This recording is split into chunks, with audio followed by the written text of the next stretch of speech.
Hey everyone, we're back here with another episode of the Salty Sports Show, and today, so this is just gonna be football and baseball, and maybe something bonus, depending, but we have football and baseball planned out. The good old outdoors sports. Uh, so we're gonna start with the football. Big storylines in the AFC South. Link, which shit show in the AFC South do you want to start with? Let's start with the one who's projected to be the worst team Yeah. in the NFL, the Texans, because they're such a there's a big question mark about them at quarterback position that just can't ignore. That's probably the biggest storyline going into the NFL out of all teams. Is Watson going to play some snaps? And we don't know yet. From It's from very unclear. From the looks of it, it seems like Watson might like outright refuse to play, but the league hasn't suspended him yet, which is really fucking weird. Yeah. I don't know, man. I mean, he's there's a clip of him at practice. Let's talk about the FBI investigation. That still hasn't concluded yet. We don't know when that's going to conclude. So that may be in a part if the NFL if he gets suspended for this. Yeah, that's for sure. He'll probably get suspended by the time the FBI investigation gets done. Problem is, we don't know when that's getting done. But Yeah. let's just say he doesn't play. Well, got Tyrod Taylor. But there's kind of a reason the Texans are projected to be the worst team. There's just nothing really there. Yeah, Has Watson expressed any intentions of sitting this year? Because we all know he wants out, but yeah, he I don't doesn't know. want to play. He's only showing up to camp to not get fined. Yeah. Okay, gotcha. Yeah, my goodness. It's hard to say because I don't know how his trade value is still impacted. I don't know how teams are still interested in him. I mean, it's hard for me to believe that teams aren't interested in him, as messed up as that sounds. Because this story has been told so many times and ends the same way. It's disgusting, but ultimately it's just prevailed. The big rumor today actually was that the Miami Dolphins are allegedly the front runners. Now that's what I heard as well. 3 firsts, and was it a second? I believe. And Houston doesn't want Tua in the trade apparently. Oh. 3 firsts. That's a pretty big risk to take on a quarterback. Yeah, it's pretty steep. Watson's established. Watson's established. I think that's a big, but it's steep for sure. The concern, I guess, the thing that's holding up trades right now, it's kind of fucked up, but teams are apparently they are concerned about his legal issues, but they don't seem to care about the legal issues from a fucking I guess you could say moral standpoint. More, is he going to go to jail standpoint, or is he going to? Oh yeah, no, they seem like they're going to offer Houston what they want is pick protections, which is if he gets suspended or arrested, that they don't have to trade Houston, the picks, obviously. And if you're Houston, I mean, as messed up as it kind of sounds, I can understand saying, look, you're trading for him. You should assume the liability of what's to come because you know this full well. To me, it's like you're kind of. Yeah. Sorry, I know you go. But, I can get that from the Houston negotiation point of view. To me, I just find it disgusting that there's teams that are interested at all. To be honest. Yeah. Yeah, it's. I'm not gonna disagree with you there. Yeah, no, 100%, 100% agree. Big thing, he probably did it. Well, I was gonna say that there's probably with how many acquisitions he's got, 23? he probably did it. But 23. I think one of them is criminal as well. One or two of them are criminal. Most of them are civil. Goodness. Yeah, most likely did it, but there's that slim chance that he didn't do it. But that chance is so slim. They're trying to gamble on that, which is a dumb move. I think that's almost like before the dogfighting. I don't even know if they're gambling on it. I just think they're hoping they can manage it in some kind of way. Because ultimately, Houston's they could be backed into a corner and be forced to take the protected the protecteds for him just to get him off the team and just to get potentially something for him as a last resort, which is becoming more and more plausible in my opinion. But for the team getting him, let's assume Miami, they're not going to care about the chance he didn't do it. They're just going to care about how they can handle the fallout, because ultimately, ultimately it'll just be about the fallout, because they're just going to look at him like a premium quarterback and a guy who's gonna push him ahead to the best. They can push him ahead to a deep playoff run, and that's basically where it ends. Yeah, and I get it.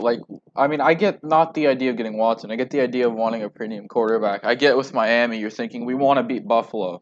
Maybe, we want to beat Buffalo, and maybe we want to beat Buffalo before New England or New York get better, because that AFC East could be a fucking dogfight in the long run. It may, yes. We'll get to that later, but and there are other teams that are reportedly interested: Denver, Philadelphia. But to me, it's just it's just surprising that there's interest. I guess, in terms of other things about the Texans, just the whole shittiness. They hired Dave Coley as their head coach. It seems like a throwaway hire, if we're being honest. It's a guy that's not in a big position. A guy who probably did a poor job. He was the passing game coordinator of the Ravens. He's probably just, collecting paychecks while leading a team to a shitty record. Probably not much to lose, to be honest, for him. Good for him for getting a bag, I guess you could say. Their defense is god awful. Their offense, with Watson gone, there's nothing pretty about it. Maybe other than Brandon Cooks, and then obviously Laramie Tunsil. So, I just don't know. That's a very bad team. That's for sure. And I say they're going to be the worst team projected. They're projected, I think, at 4 wins this year. They are a candidate for to join the club with the Browns and the Lions. I'm not saying it's going to happen, but they're certainly a candidate. That may be true, and you may be right on that. Yeah, it's possible. They're going to be one of the worst teams in the AFC. So there's no doubt about that. You know what? In my official predictions, that I did on the website, I had them 0-17. But let's be honest, it's too hard to go 0-17. I'll give them a win. I'll give them one nice win. Okay. Speaking of that probable one win, let's talk about last year's worst team, the Jacksonville Jaguars, who I currently have at the 3rd best team in the AFC South.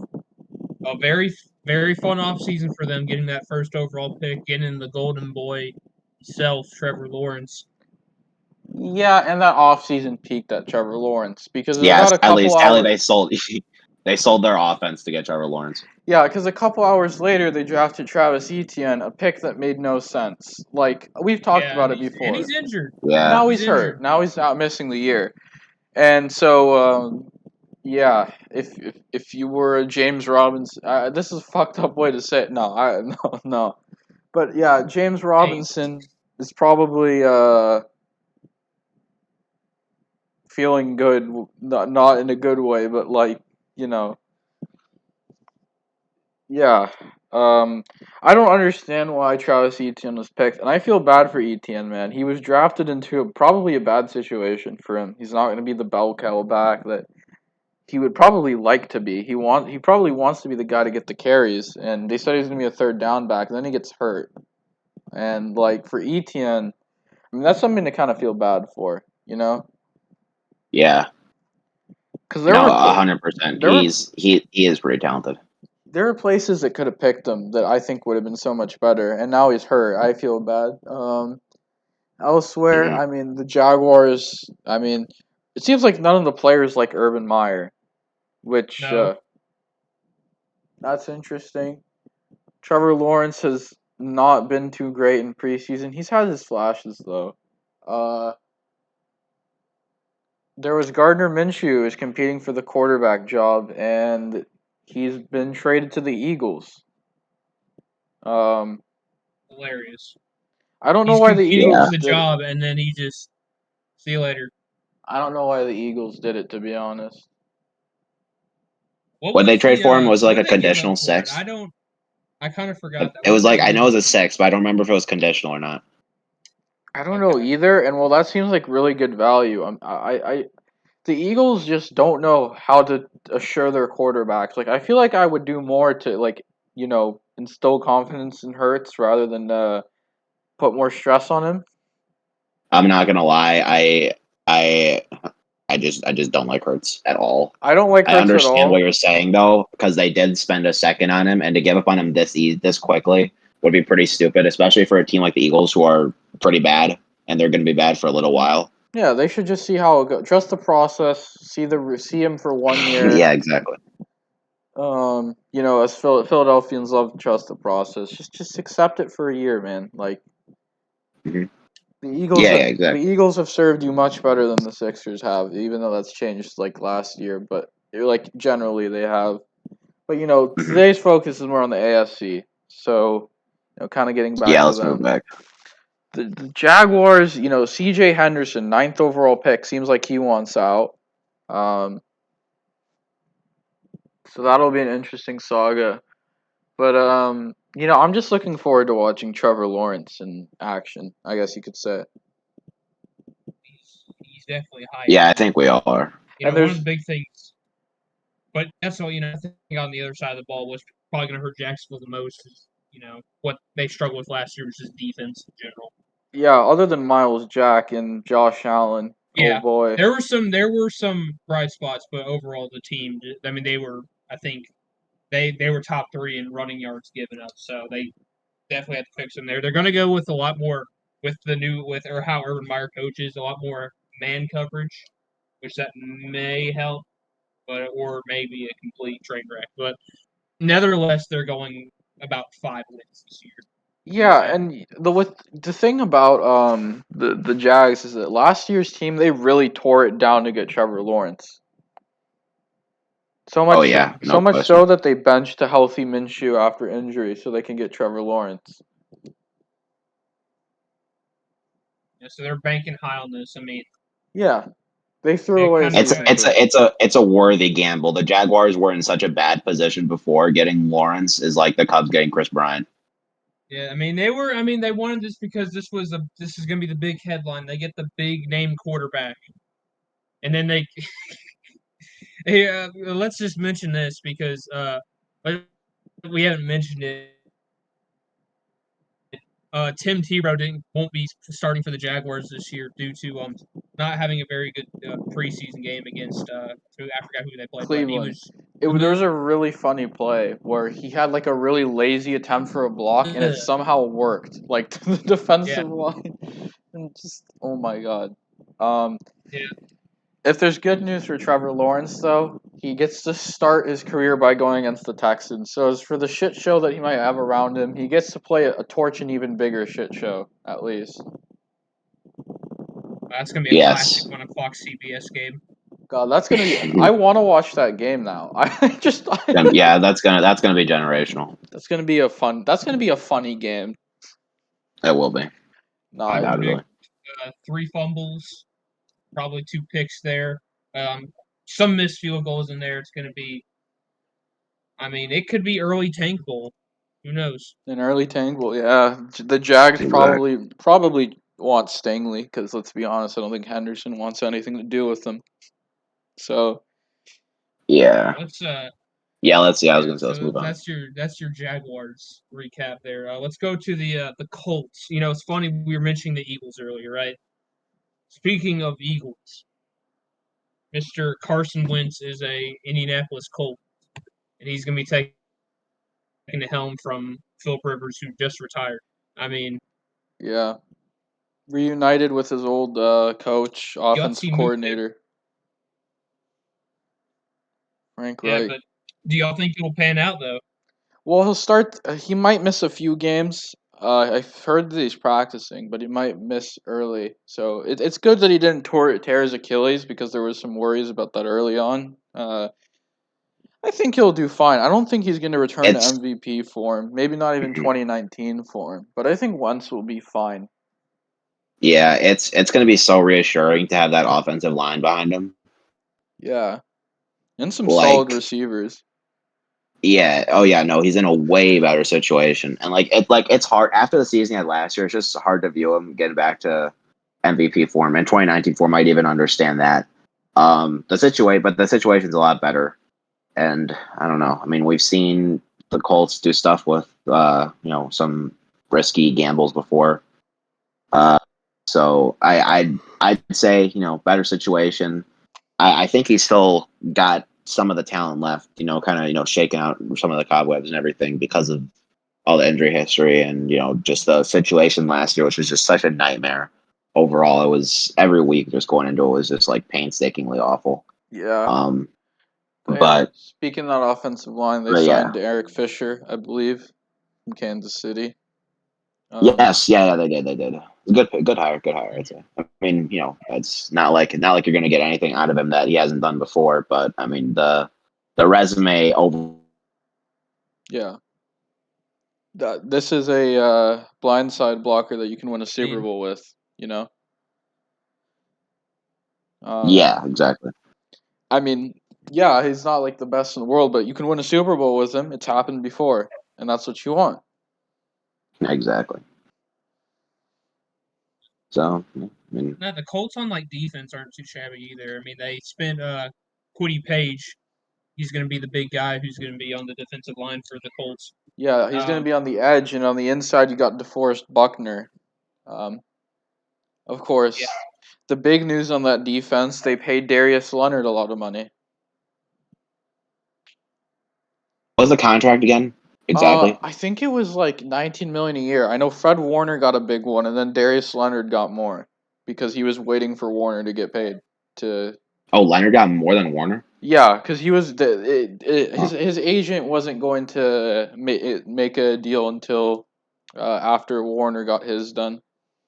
Yeah, no, that makes sense. I mean, he's good. I mean, it's Warner. Sad because he's one of those guys who started high and then kind of just progressively went a little bit lower and lower, but he's still like he's still a pretty good running back. Yeah. Why did I say running back? We're gonna pretend that didn't happen. Yeah, linebacker. Yeah, I like Warner more, but good on Leonard for getting the bag. And the Colts have a crap ton of cap space, anyways, so can't hurt, I guess. Yeah, exactly. But I mean, they're a really well-rounded team. Yeah. Overall, that's just the theme of their whole roster. It's not great. Like the upside of like where they were 2-3 years ago compared to now is extremely disappointing. Like the whole world was blindsided by Andrew Luck's retirement, but they still have the depth they had with him, and I mean that's good enough to hold their own at least. So yeah, they can compete for a playoff spot. They're gonna have a tough schedule. They might not make it this time around, but they're going to put up fights. They're going to punch teams. Exactly. They're going to be in the wild card race. Yeah, I think for sure. Like they're going to be. They may be either 6 or 7 seed. Man, I'm not going to say they're going to go deeper than that, but I think that's my prediction for them. Yeah. So, what's your win projection for them, Link? About I'd say about at that 500 mark or above 500, so about 9-10 wins. I was gonna say 9-8. I was gonna say 8 and 9, 9 and 8. I forgot to give my one for the Jags. I said I think maybe like 3 wins, but yeah, yeah, I think that's pretty fair for the Colts. Now, Link, let's take I'll let you take this next one away because I know you're excited more than. Yeah, I think the best probably the best overall team. No, not probably the best overall team in the AFC South, the Tennessee Titans, had a pretty noisy offseason acquiring Julio Jones, and now we've got a pretty star-studded offensive talent right here. We got Tannehill, Henry, A.J. Brown, Julio Jones, and then a very solid offensive line. This is scary for any team in all of the NFL. Yeah, hopefully definitely think this is going to be an extremely solid offensive core. Yeah. Oh, probably one of the 5 best offenses in the game. Definitely the best in terms of skill positions filled out. Yes, but I think a big thing that may, like how Arthur Smith, I mean, he was the one who created this Titans offense. He's gone now. So think it is critical that we continue the offensive plans that the established game that he provided for us. Yeah. A very balanced scheme with lots of it's the emphasis is on Henry, right? But now I'd say we can go a little deeper a lot more times with a dual threat with 2 wide receivers that could. Yeah. Yeah, if it ain't broke, you could maybe go, because I think the Titans ran the ball 52% of the time. Maybe you can flip that now to 46 to 48% of the time. Now that you give Henry some rest, and now that you have 2 guys. I don't know about that, because I think Henry can still produce at a level where we can. I'd say splitting it down the board 50-50. I think that's going to be a good number, because Henry, no doubt, can still produce at a high caliber level. Oh, I have zero doubts about it. It's just, to me, it's like I want Henry to have. I think Henry is a guy that can survive a great workloads, but I'd like to see maybe it's still a bit of a bit of a lessening of it. Yeah, I totally get that, because it showed in the wild card game against Baltimore. Once the load started getting too heavy on him. It's kind of the offense kind of shut down. But speaking of shut down, that's what the defense did last year. But a lot of young guys coming on the defensive front for the Titans. We got Caleb Farley. That's going to be the big corner. We got another corner from Washington, who's apparently pretty good. Elijah Molden, right? Yeah, Elijah Molden. I like him. Yeah. We spent a 3rd-round pick on him. I think he took a few snaps this past game against Chicago. I didn't watch it, but I did. But Kevin Byard is still going to be at safety. Amari Hooker, Rashad Evans, and then Simmons. And we signed Bud Dupree to edge, which he was a big guy for Pittsburgh.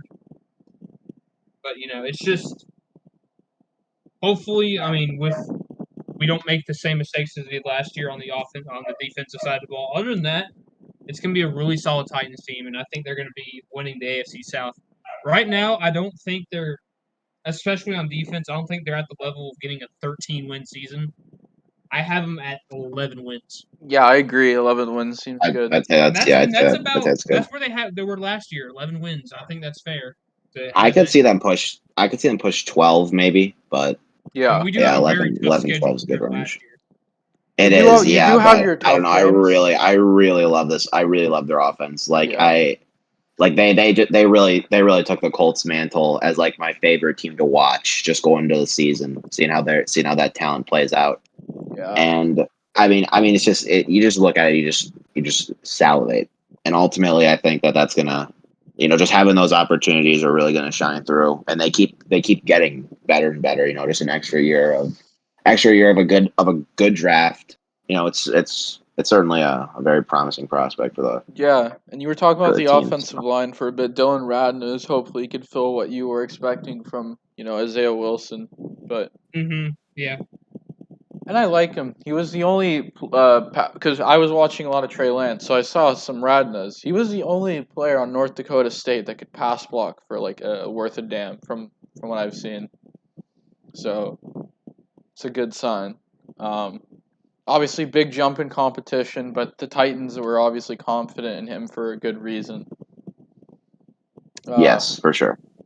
Jeffrey Simmons, you were mentioning. I think he's. There's an argument that he's the most underrated player in football. To be honest, I don't know if I'd call him the most underrated player in football, but he's a really solid interior. I would say you can maybe say the most underrated defensive interior. Yeah, no, I'd agree with that. Yeah. I will agree with that. And I say this as a guy whose team is filled with guys that are that are permeating around the 6 to 10 of defensive interior, most underrated defensive interiors. Yeah, thank you. Unrelated, real quick. Thank you for Brent Urban. I hope he'll do well here. No problem, man. But yeah, he's solid. With the Titans, I'm gonna say 11 wins. I definitely agree. I like if Caleb Farley can be healthy and the coaching, which I think Vrabel's a good defensive coach. For his guys can help him. I think he can be really good. But yeah, where do you got them at, Steven? The Titans? Yeah. Yeah, I said I agreed with 11 wins. I said I could push 12 just because I really like how much they've progressed Yeah. and just what they've shown already. I just think the opportunity is there to just take it if they can. All So right. yeah, 11, 12 wins is right for me. All right. Definitely win an AFC South. So yeah, I mean, Titans will be interesting. Link will have a very fun team to watch on Sundays. Maybe sometimes on a Monday or Thursday. I don't know if they have those games, but I guess going to the East now. I guess where would you like to start with in the East? Do start with the Patriots, honestly. All right. Ooh, that's a good pick. Let's start there. Yeah. The Patriots are a team that kind of had a really noisy free agency, but now for some reason it's just like harder to remember. But like they really went big in free agency. They had so many signings that like I'm trying to recall them all.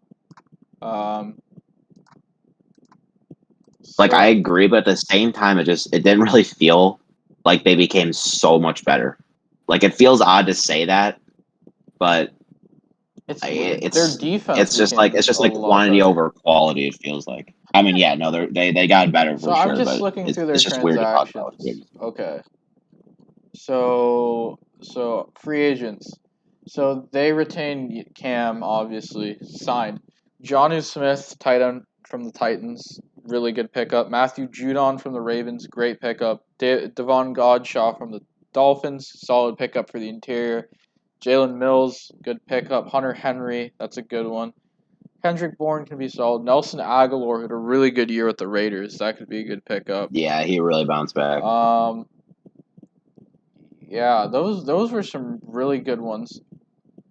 I believe they lost Joe Thuney. He went to Kansas City. They also brought back Kyle Van Noy from Miami, who was released.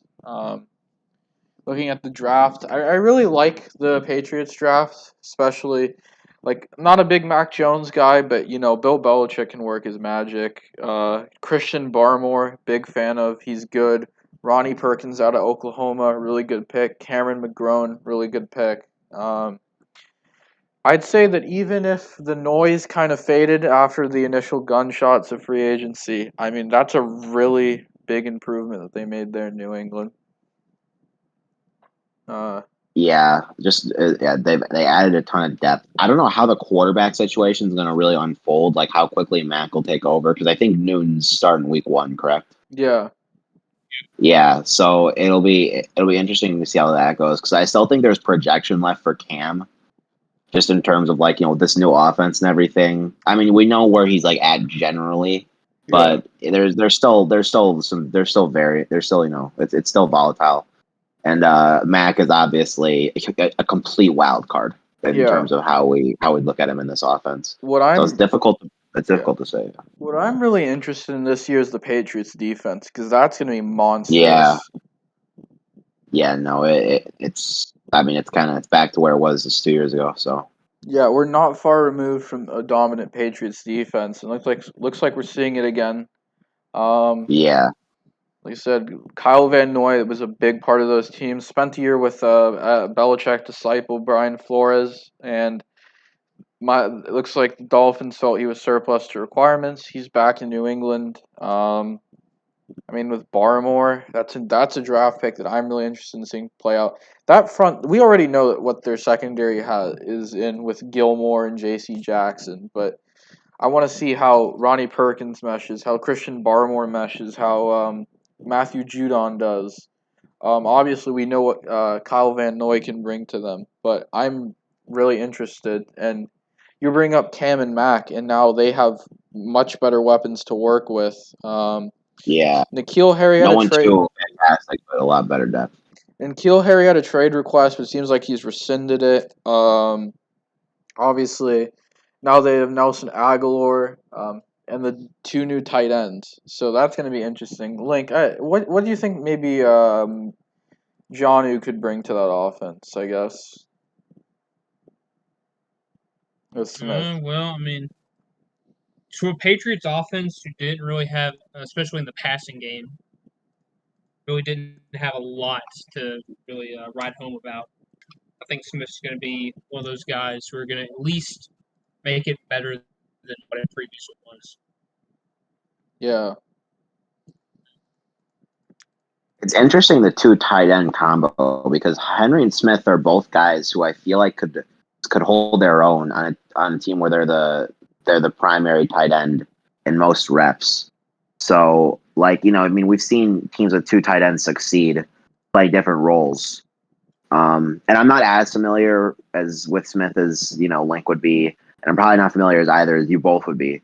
But I mean, the Patriots are the masters of strategy, so we all know that. And of course, we've seen the 2 tight end system thrive. Like when the Eagles won the Super Bowl, Bears tried out last year, but there's only so far you can get with a rookie Cole Kmet and 34-year-old Jimmy Graham. Yeah. But it'll be interesting to see because both these guys are quality tight ends. They're young. They're just both really talented. So we'll see how it goes. But it looks promising right now. I think it seems like New England might be utilizing Jonnu more than Henry, even though it was a bit more high on the Henry acquisition. But it's going to be interesting likewise. to see what will happen. They'll both play dual threats, so we'll just see how that'll be incorporated. It's something to look out for, at least as an X factor for the team, like a primary X factor. I guess, looking at the Patriots, they just traded away Sony Michel to the Rams. Looks like they're trusting Damian Harris to be that guy at running back. That'll be interesting. They have I mean, White's not a bad fallback either, so Yeah. They're and I mean, I'm just looking at that defense. We talked about how that front seven could do. That's, of course, their ever elite secondary led by Gilmore and J.C. Jackson. That will be interesting. Still have some quality at the safety position. It will be interesting. I think Bill Belichick definitely has a vision here, like he did always. And it will be interesting to see how he does with his team, how he feels. Definitely, that team can. I mean, there's potential in New England, and that team probably be dogfighting with his ex-defensive coordinator, the Miami Dolphins. If you want to move on to them for now. Do we give predictions? Oh yeah, predictions. I'd say 9 wins for New England. 8-9 wins. I'd put him around there too. I think there's opportunity for pushing in either direction. Honestly, no, I'd say there's probably more opportunity for pushing up than pushing down. I don't think there's a lot of gambles on this offense. I think it's pretty secure, and that's kind of just the theme of the Patriots. So if Mac Jones bursts out of the scene, Cam Newton improves. One of those, I think, being more likely than the other. But I mean, yeah, they were 7-9 last year. Better depth, better everything. I could see them pushing 9-10. Yeah, I could see that as well. There's a lot of upside. Yeah. Yeah, it's just honestly for the Patriots, for me, it just comes down to quarterback play. That's gonna likewise. For me, if they become this, I honestly personally don't have a non-win team because quarterback play. I mean, that's such a big factor on winning a lot of games. Of course, that's kind of a no crap there. But yeah, I don't know if I want to bank a 9-win season off that. I mean, that's kind of a high honestly, I have them around 500. I will say that. Perhaps I'd say an 8-win team below 500. Perhaps. Yeah. And they may understand. fall I outside understand the playoffs depending on how the playoff picture goes, but who knows? I'd say we can move on to the Dolphins now. Yeah, we can go on to Miami. Yeah. Speaking, with quarterback play being a question, New England that can, determine their season. Miami is in a very similar predicament for multiple reasons now. As we talked about earlier, they allegedly have interest in Watson. But we should talk more about the quarterback question that is I probably have much more something. feasible for I them just at the got moment. blindsided by something. I need to mention this real quick. On PFF's roster for the Dolphins, Watson is on there. What the hell? Really? I have no, dude. I was like, did I miss it? Did I miss the trade or something? You should I'm screenshot dead that for serious. I'm us. dead serious. You should I'm dead screenshot serious. Yeah, that. no, I got you. I got you. I got you. I got Screenshot you. that. I'm gonna go on now. Yeah. I'm gonna go Oh on. my I'm going. God. Okay. I got totally blindsided by that. Is But PFF being an insider right now? Like, is it happening? All yeah, right. I said the more feasible one. Oh my God. But yeah, let's talk about the quarterback situation that um we should kind of start with, which would be Tua. Now Tua had a disappointing rookie season, to put it lightly. A lot of Dolphins fans will contest it, but let's be honest here. There, he had his good displays, but he also had some really bad ones, and you can't just ignore it. Was the mesh with his offensive coordinator poor? Yes. Does that entirely excuse that he didn't play too well, even without the whole playbook being open, or just with only not throwing maybe as in certain areas as much as you like him to? Sure, but Tua still struggled in a lot of moments, especially as he played more snaps, which is the reverse of what you'd be hoping. Uh, Obviously, there was the infamous Bills game that was not good at all. But he did have his upsides. But the I like what they've done to try to give him some help. Now, maybe if you include the context of the two drafts together, not so much. But 2021 alone, I like what they've done in that draft. Um,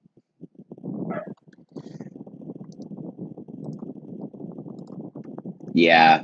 The Dolphins have always just been a team who's like they're really looking on the upswing the last few years. They've compiled a ton of picks. They've gone a little bit risky. Like Austin Jackson when he was drafted in the first, I thought it was a little bit of a gamble, but generally they pick quite well. Um, it's really just the only question inevitably is Tua because the team is the quality drafting is only as good as the quarterback that's going to lead it, and yeah. ultimately it's really coming down to him. He's in the best situation he can be in. So at this point, you just got to let him take the wheel. He crashes, he crashes. I want to be high on him. I really liked him going into the draft. I thought his promise was just the sky's the limit. I'm But yeah, not. Yeah. last year definitely struck a chord of fear Yeah, I mean, and and then doubt for me. I don't know. Considering, I mean, let's talk about. I mean, Jalen Waddle. He's going to be part of that team now. You got Jalen Waddle, Devontae Parker, and Preston Williams. I mean, that's a As well pretty as good trio. Fuller. Yeah, with Fuller too. I mean, that's a pretty good four receiver group right there. Yeah, I like it. I like the If fit you with can't work Waddle with a that, I lot. mean, if you Yeah. can't work with that, what can you work with? But Maybe the offensive line could get better. I mean, Liam Eichenberg, we'll see what they have in him. I like him a lot. Jackson, let's see what another year does for him. Yeah, obviously, I think Robert Hunt is going to be moving on the inside. But I think the big thing about what they've done with Waddle, they got Fuller. They're accommodating the way Tua plays the game because they're getting separators, and Tua, a guy that you probably want him to be in a rhythm offense. You want him to be timing. You want him to dominate on those intermediate and short throws. You can open him up to the deep ball a good bit, but not too much because it's not his strength, but enough to add an element of surprise. But you want to emphasize a strong like intermediate game, a strong shorter game. A guy like Jalen Waddle is perfect for it. Jalen Waddle, yeah, he could be good in the deep game too, but that speed, as long as the speed is there, I mean, he can be used in any level, and that's going to be really useful for Tua, a guy that he's played with before.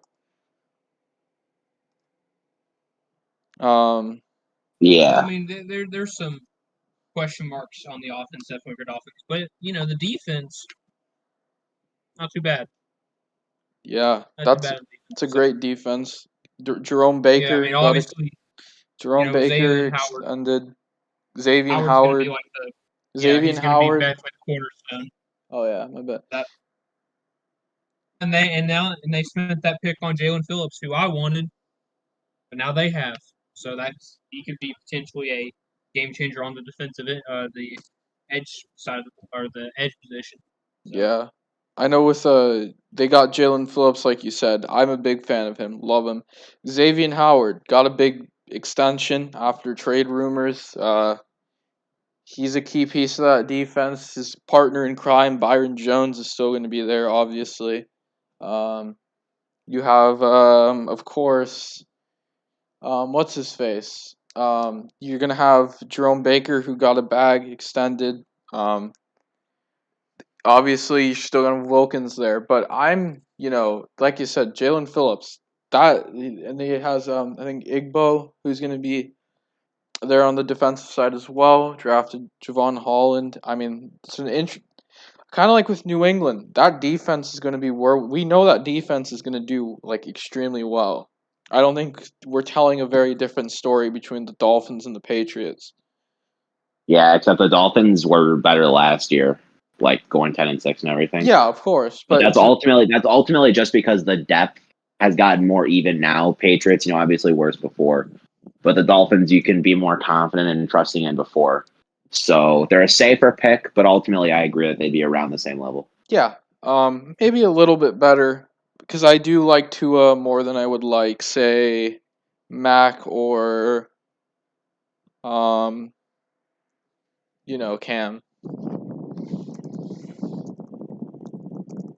Yeah, I know. I agree. So, judging what y'all say, what I'm probably about to say, about 500. I'd actually give him a little higher. I was gonna say I'd put him a little bit higher. I'd say around 10 wins. I think that the 10-win mark I'm pretty confident on for going next year. 10-win mark, man. What Brian Flores has done ever since coming in, taking in a team that was tearing it down, was awful, and still winning 5 games with that team, then taking it to the next step as they built forward. There's something special brewing in Miami, but it's up to Tua to deliver. We kind of rest on. I you know what? I have them above 500, 9 wins, and I think they're going to be another team in the wild card hunt. Yeah, I like the Dolphins a lot. I love that defense. Like I said, Phillips, big fan of. Avoids the injuries, amazing. Howard and Jones, we know what they can do. We'll see what happens with the development of Igbenogany, Holland. Obviously, Mike Gesicki, we didn't mention him. Really solid tight end. That will be a great option for Tua in the short game. So maybe the intermediate as well, but that'll be his safe. That'll be a safety valve. They have a good running back. Keep forgetting his name. I know he's really fast. Miles Gaskin. The Dolphins, they have something that they could take forward. They have a project. They have a vision. There may have been, some questionable ways to carry out the vision. But I think that vision is going to deliver another 10-win season. With this difference being is that I think it'll deliver them a playoff spot. Yeah, and a higher long-term ceiling, so you can sleep well if you're a Dolphins fan, knowing our projection with that context. Yeah. Oh, especially with that wide receiver pool. Yeah. I think that's going to develop into one of the better ones in football one day. But we'll get there when we get there. But do we move on to the Jets? Yes, yeah. The Jets. They're in a new phase, if you will. Yeah, they really surprised me last year. I got to be honest. I was pleasantly surprised by the breakouts they've had. Man, the Jets fired the greatest coach to ever grace the earth. What will they do now? I know. Adam Gase, man, he outcoached Sean McVay and Kevin Stefanski. How could you fire that? Yeah, Adam Gase was generational. I think it's a ploy to try to tank the team again.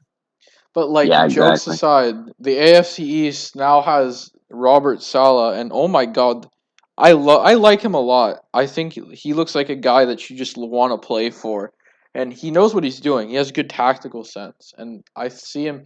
See the AFC East. I'm like, these are four amazing defense first coaches, but Saleh, I mean, I always get a little bit skeptical when it comes to defensive minded coordinators going into head coach positions.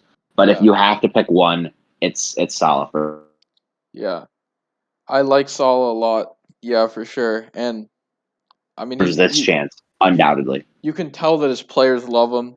You Yeah, can tell he's a guy exactly. you want to play for. He did a thing. He has a ritual where he goes up and down the steps before the pregame, and he was doing it in the rain. Like that. That's Oh, a I good saw that. That was on. Yeah, I saw that today dude. on That's Twitter. a guy that you know. That's like a. He seems like a guy you just he's smart. He puts his like heart into the game, and I kind of see that in Brian Flores and Sean McDermott too. To be honest. Um, but No, I agree. but I think it's like Robert Sala has it more. You could see it more visibly in him than you see it in those two. Those two, like their players will know it, but I think Sala comes. You can see it more in the public eye. Um, but with his hire, they bring in I think Mike Lafleur to run the offense. Um, and of course, their new franchise quarterback will come in. Yes, the ever controversial Zach Wilson. Yep. I mean, he's a I don't know. Yeah, I like Zach. I mean, maybe yeah. Like looking back on it, I think him being drafted too may be considered a bit high, but I mean, he was really impressive last season. Like yeah. really, really Yeah, good.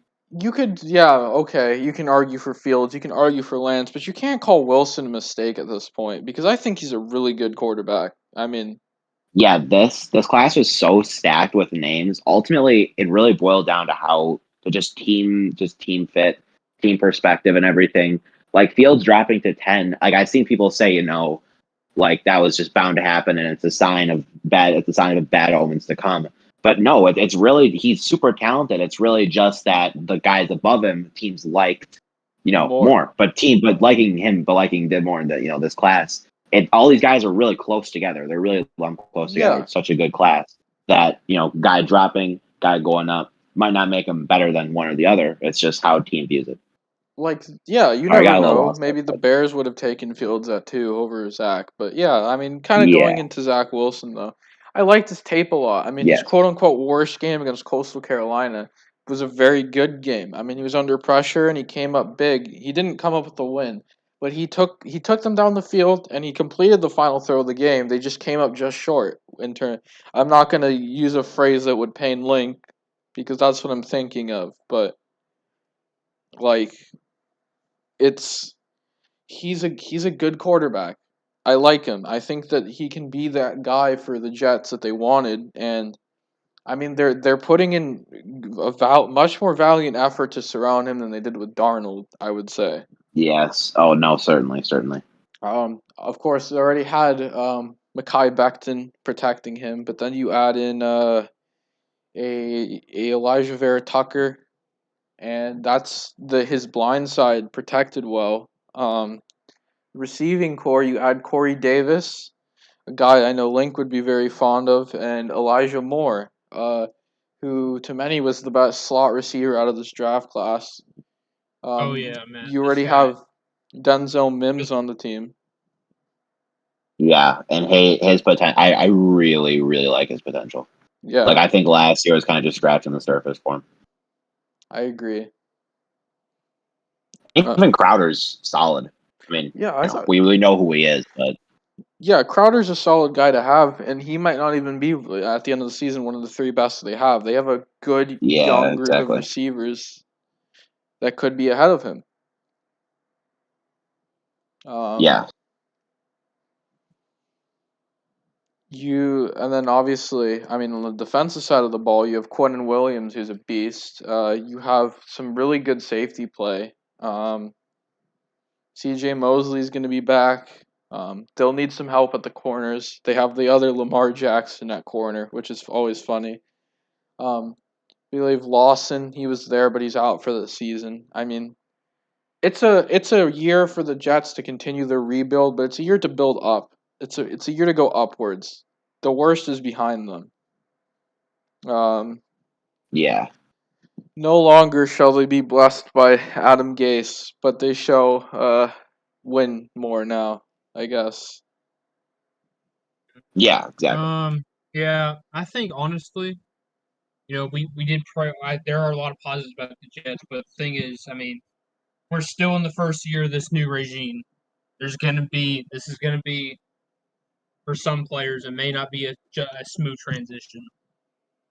Yeah. However, I still think this team's gonna be definitely like not as bad as they were last year. Absolutely not. There's no way that they are. But I do see them as still a team that has big question marks. And I honestly see them as one of the weaker teams of the AFC East. Yeah, and I think they'll still finish last in that division. But that speaks more to the quality of what you have in Miami, New England, Buffalo than it does to the Jets. Because I think the Jets are somewhat decent. I don't think they're horrible. I think that Joe Douglas has a vision, and I think this vision is going to lead them places in the future. But this year, they're not. It's not quite there yet. Yeah, definitely agree with that. In terms of how many wins they get, I say 6. I'm gonna give That's them. a good number. I'm gonna give them 5. I'm gonna give them 5 wins. Okay, then. So, yeah, about 6-5 over. Steven, what was you I agree. I was gonna say 6 and 11. I'd say for them. I could see them push higher. Honestly, it's really just again, it's dependent on Wilson. I know we've been saying it's dependent on the QB. That's really the theme of the AFC out east, outside of the Bills, is just how the QB plays. Yeah. But I I think mean, overall, you're looking at a solid projection of about 6 wins. I'd say. like, I'm more Confident in that number. confident in Wilson than I am in Mac. More confident even than Tua, but I think that it's more the supporting cast isn't there to punch New England, punch Miami, you could say. So I think that's kind of what puts them behind. But I think you get that team if you start to when the Jets build that supporting cast, improve that secondary, that corner play, improve the trenches, and start to execute more on the vision that Joe Douglas has. That's when they're going to start getting those winning records and being able to compete with Miami and New England, and eventually you hope Buffalo. But I guess we can move on to the AFC West now. Link, Oh, we didn't talk about Buffalo. Oh my God! Holy shit! Which I mean, how could I forget about one of the most entertaining teams in the NFL last year, right? Yeah, the team that I'm just gonna say right now is gonna win the AFC East. Yeah, no doubt about that. Well, yeah. What can we say? I mean, Josh Allen got paid this offseason, and he got paid a lot. He could probably buy the city of Buffalo with how much he got. Yeah. He could He'd probably buy at least finance Rhode the Island. move to Austin if they ever do that. I mean, honestly, man, I think Buffalo, even with the payday, man, I think Buffalo would be willing to sell themselves to Josh Allen for like nothing because it's Josh Allen. yeah, They love him. I mean, yeah, and what isn't there to love about him? Last year he was, there were some question marks about his accuracy issues, especially at college. But now, I mean, can't really say a lot. He's premier quarterback. He put him to bed. He put them to bed, and he proved himself to be amongst the NFL's elite. Buffalo can finally say that they found their franchise guy. I mean, yeah, you could have said that a few years ago, but now it's like the doubts are gone. The doubts are gone. He's here, and how could Josh Allen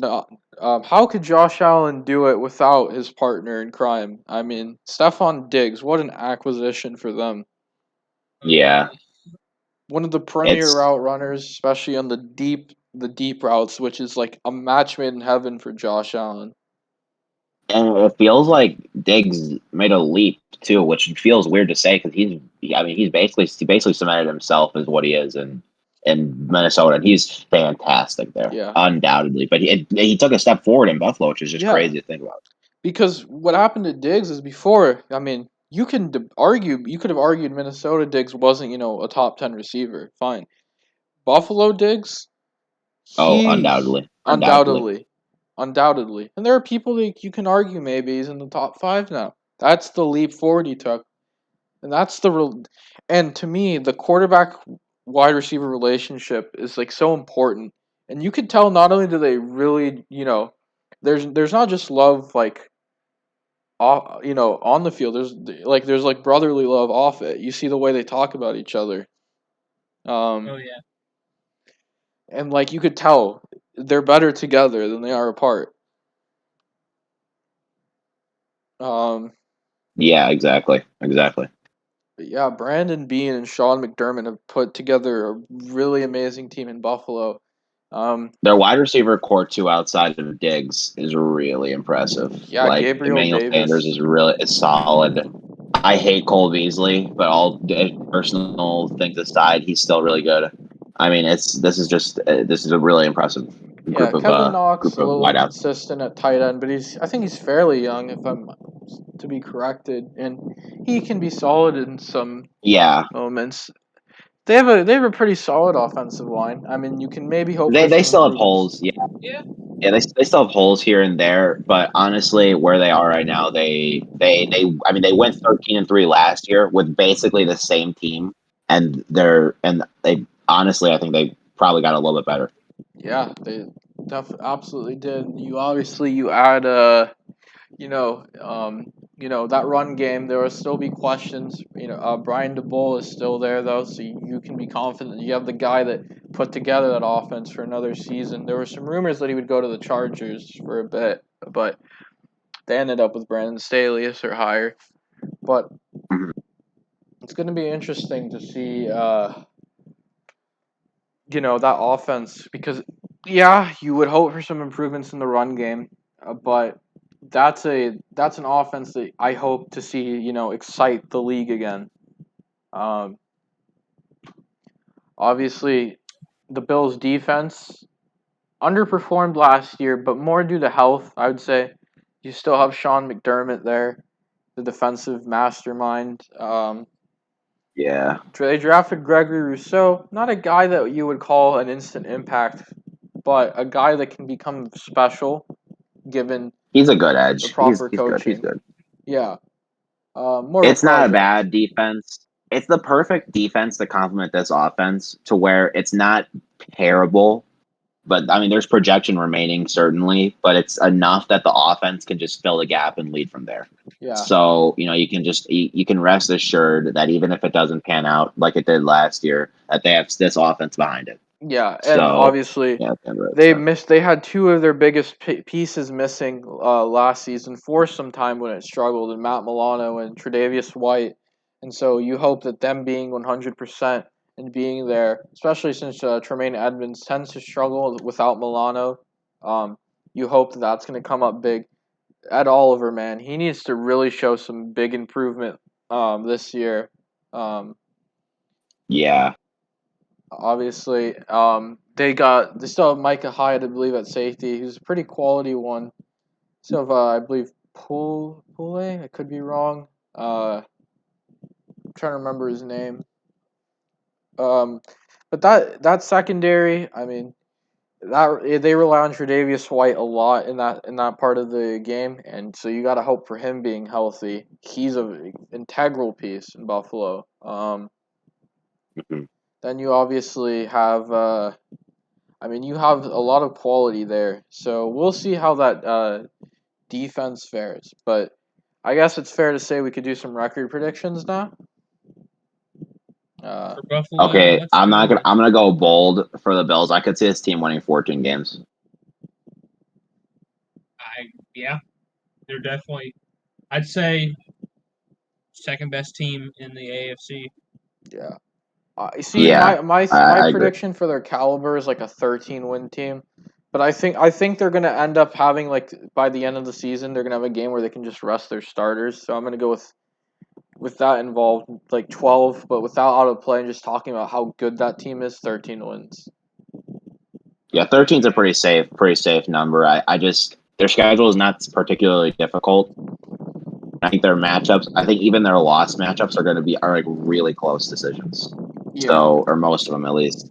So I'm confident going with 14. You know, if it doesn't pan out, it doesn't pan out. But I like it. Like what you said. I'd say about 13 wins is the good. I mean, the thing is, last year they feasted off divisional play. Yeah. Now the East is they've improved. Like it's amazing how 1 year can make, and I think they're definitely going to see some competition in a couple divisional round game or division games. But other than that, they are going to go 13. Yeah, that team is still elite. I guess I'll just say this. I mean, you know, that's a team that the hope is this time, even if you're not the favorites, to break past Kansas City and go to the Super Bowl. That's what you're hoping if you're Buffalo this year. But any deep run should be a happy one in Buffalo, in my opinion, especially considering the suffering that fan base had to go through prior to that point. I guess finally going to the AFC West now after a little mistake by me there. I guess we'll start. All right, Link. Well, I've had you determine the starting point the last couple times. Steven, which team you want to talk first about in the West? Let us see. Let me see. Who should my pick be taken by? I'm gonna start with the Broncos. I just want to get them out of the way because I mean, there's stuff to talk about with them, but I don't know. This division's a lot more interesting than the Broncos overall. So I just say we start with them that first. you were gonna say Denver for some reason. It's just like, all right, he's gonna say Denver. He's gonna say Denver. Yeah. Man, but yeah, that quarterback controversy is over. Teddy Bridgewater's the winner. I mean, one team, whoever wins, world loses. Yeah. Yeah, well, that's a good way to put it. Yeah, their quarterback situation is not good. Their offense, though, my outlook on the Broncos was promising before last season. I thought they'd surprise a lot of people. They didn't, but I don't know. I still think that if they can they can put together a decent offense. I really still like Judy. I think he was great for a great value at 15, but just also a great wideout in general. But outside of him, and like they're gonna, they'll be hopefully trying to ride Melvin Gordon, see if they can squeeze something out of him as well. Their offense, I don't think there's too much to write home about. The O line. Oh yes, I forgot about Bowles. He was quite impressive last year. So it's there's a lot of moving pieces. I still want to forget, that I thought they were impressive going to last year. So I still don't want to forget that when thinking about them. But overall, I don't think there was anything too much to write home about, like we've been talking about with like the Patriots or teams that have just built up their depth a lot, or the Dolphins. Yeah. I mean, there's obviously a lot to like in Denver. Obviously, Garrett Bowles, Cortland Sutton, Jerry Jeudy, Noah Fant. I mean, obviously Bowles is an offensive lineman. In terms of Jeudy, Fant, and Sutton, lots of fun weapons to play with. They added Javonte Williams into the mix, who I think will be an excellent running back. Good sleeper for fantasy. You should pick him up. Obviously they still got Chubb and Miller, and I think this doesn't get talked about with Denver. Look, man, that Surtain picks pains me, and they should have taken Justin Fields. But oh my God, is that cornerback room impressive? Patrick Surtain, Kyle Fuller, Ronald Darby, who he's coming off a really good year with Washington, proving that reputation they had in Philly. Obviously, then you have the best slot corner in the league in Bryce Callahan. In the meantime, your safeties, I mean, you have Justin Simmons and Kareem Jackson, you just drafted Jamar Johnson. I mean, is it a stretch to say? And I want to hear what you guys have to say that Denver is the best secondary in the NFL. I put it up there. I mean, I think that's a good. Okay, so I will say this: this is a really good strategy by Denver to bolster up a good defense, especially in the division you're playing in, and the teams you're going to play against. I mean, their most common enemies are going to be the Chiefs, Chargers, Raiders. You know, they all have good to really good offenses. So, I mean, this is a great strategy. They're just trying to go ahead and get a very good going in, and then worry about the offense. Yeah, I agree. Yeah, I mean, that's smart. Obviously, I feel like there's a little more you could want out of those middle linebackers. But Fangio's a great linebacking coach, so he can definitely make that work. Steven, what do you think about that Broncos secondary? My claim on it. You got it.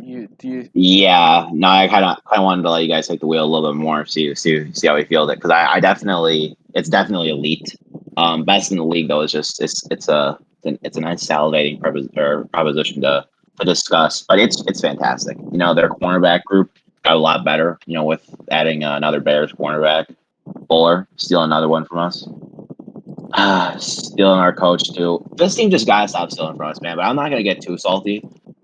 Their safety group is outstanding. That today we don't need to talk. We don't need to say anything more. Has been spoken on that. But yeah, Fuller coming off a down year, but he's playing alongside Callahan, playing with Jackson, Simmons. With behind him. There's a lot to like about that. So I think that he could honestly be better around them, and I do think that Fuller is still super talented. So ultimately, I'd say this is an impressive. It's a super impressive group. In terms of best in the NFL, I mean, I don't know. It's hard to argue against it. They're really loaded on what they got right here. Oh yeah, So, I mean there are teams that obviously you're gonna there's cases for it. Like we talked about New England, Miami before, but yeah, to me Denver is that number one. They have the best secondary in the league. Mm-hmm. I guess we can say any record predictions for them. To say, I don't know. I think they'll be better than last year. I don't know how much better they'll be. I don't know. Safe bet for me. God, maybe 7 wins.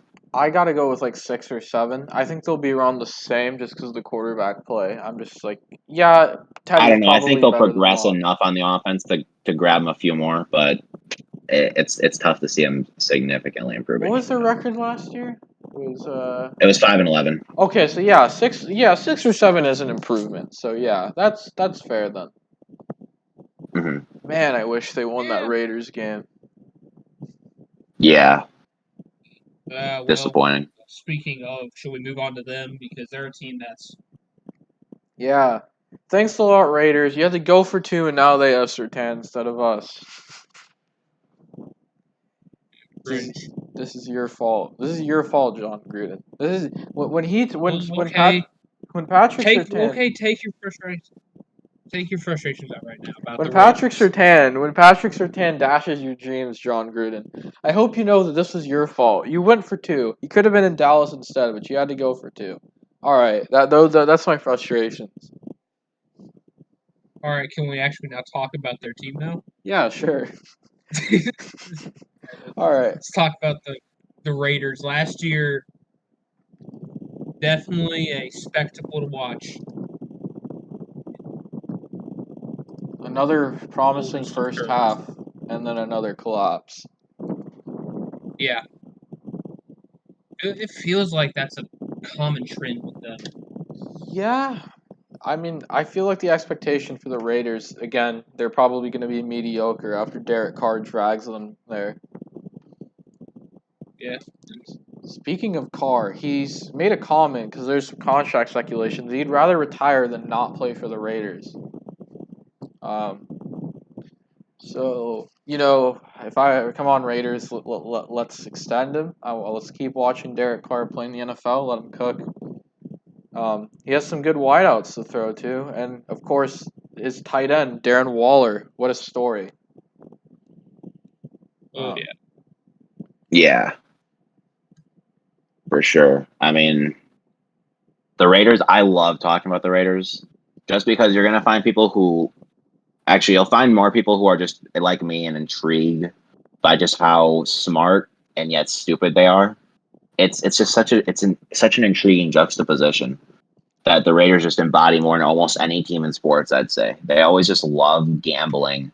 It's like watching the Packers draft. You trust how good they've been, and like their history and stuff. But at the same time, you're puzzled by by their moves exactly. Yeah. But yeah, no. Specifically speaking in team terms and not just those musings. It's really solid. Josh Jacobs obviously is the guy. 2019 took a step back last year, but I think that was to be expected. It's hard to maintain how good he was that season, and he's still a really good running back. But yeah, no, they've got their wide receiver core. Not a big Ruggs guy, but Renfro's pretty good. Who else am I thinking about? Who am I forgetting who's in this core? Oh yeah, they signed John Brown, didn't they? Yeah. He was decent in 2019. I mean, you're working with some projection on the offense as a whole, but Did you obviously with mention Waller, Brian Edwards? did I mention? I don't think so. Yeah, No, I I think like Edwards a lot out of South Carolina. Seems like a guy that Derek Carr would like a lot, to be honest. yeah. But yeah, they have fun. They have fun high upside weapons to play with. Obviously. I do. Speaking of another Brown, this is kind of like one of their big losses last year was losing Trent Brown. Yeah, the offensive line as a whole, they released and traded some guys there. Yeah, they got some. I mean, they kept Colton Miller is going to be the blindside blocker. He's going to be the big, yeah. And there's that's some big shoes to fill. But yeah, they replaced Trent Brown with Alex Leatherwood, a pick that's going to puzzle us, but we'll see. What John Gruden does, because his picks are wild, man. Steven was talking about it. It's like you can see the Raiders, and they'll make some like baffling picks in the first round, like with when they took what's his face, Clinton Farrell, but then like in the fifth round they'll take Max Crosby, and they'll look like geniuses. So like. It's amazing. It amazes me what the Raiders are doing. I think they're just they're an extremely interesting team because of how odd they are and how odd John Gruden is. Yet how entertaining John Gruden is and how entertaining they are as a team. I mean, hey, that speaks to the team culture itself. They're not the status quo. They're just a different breed. I mean, for better or for worse, that's just how they are. I mean, you can see from their fans, you can see from their way they play. It's not necessarily a culture that I'm gonna say it's It has the good. There's good things about it, and there's not so good things about it. Yeah.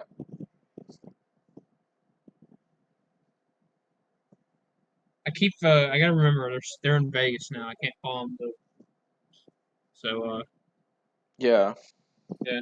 So on that. Other than that, predicting the Raiders in terms of record, that's gonna be.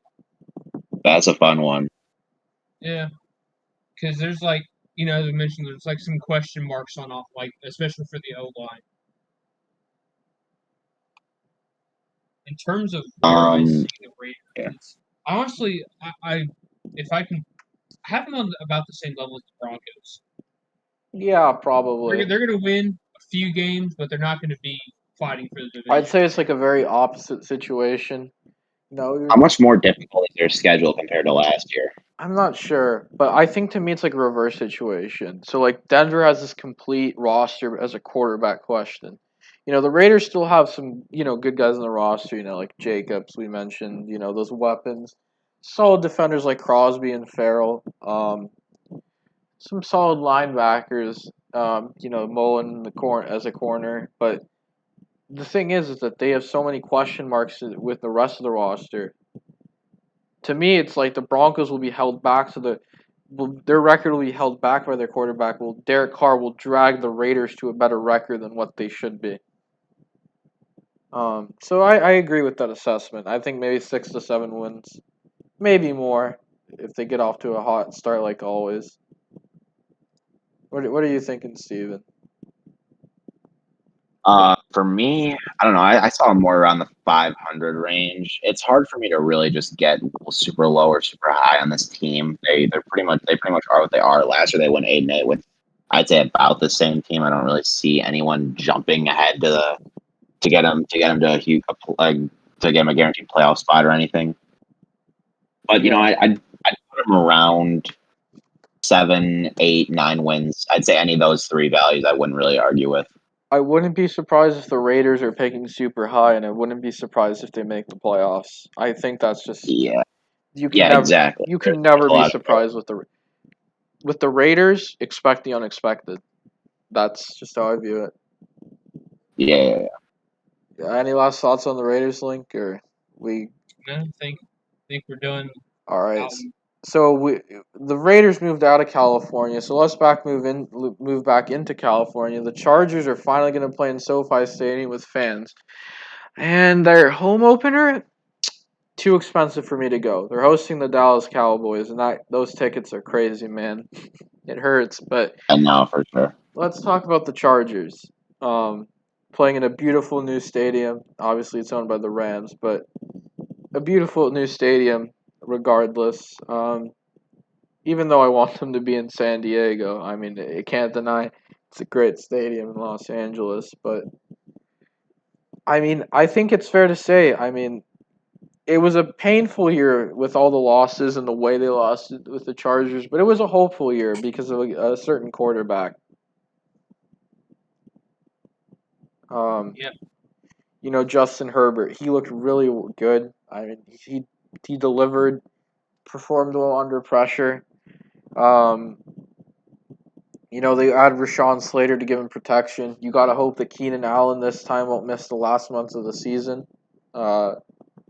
It's an interesting year for the Chargers, and it's one to be optimistic for, I think, this time around. I mean, definitely.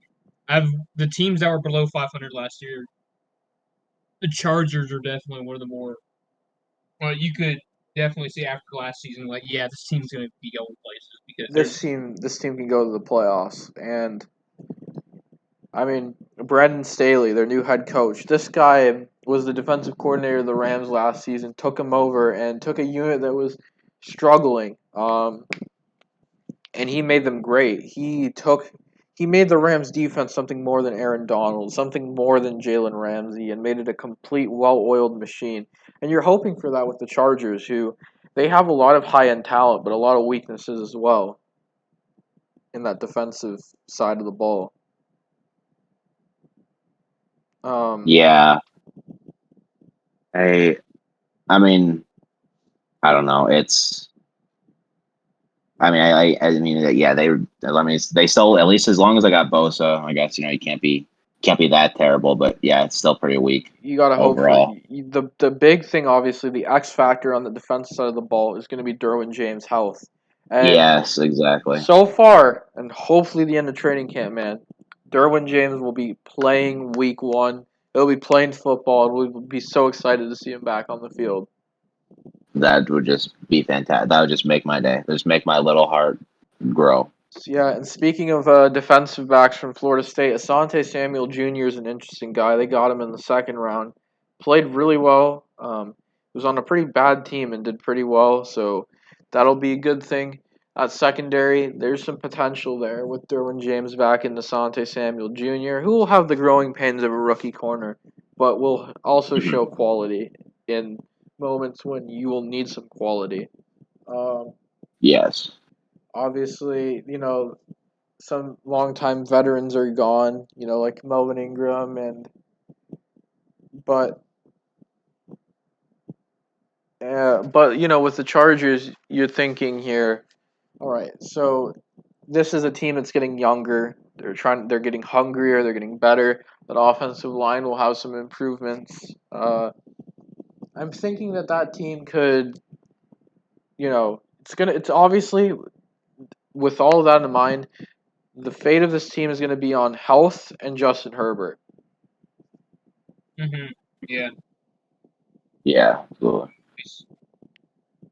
And yeah, for me, I think it's time to get around to those predictions. Might be a bit of a steamer, but I think the Chargers will have a massive turnaround this upcoming season and win 11 games.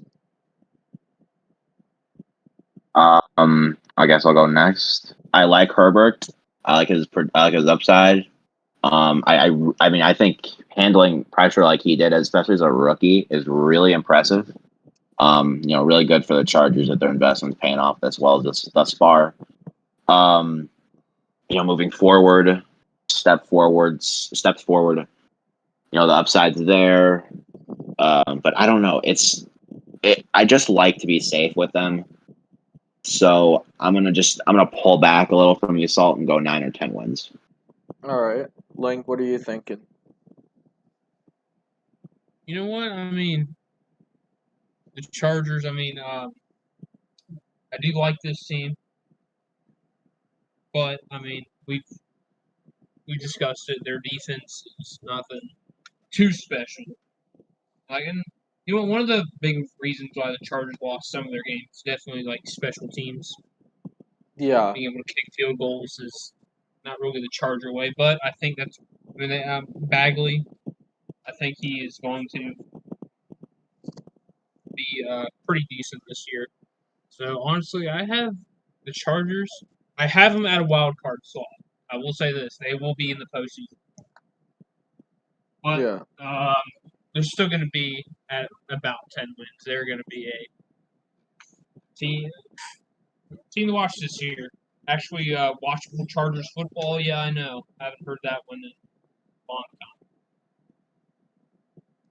Anywho, let's talk about probably the 3-time AFC champions. Not know yet, but the Chiefs. Yeah.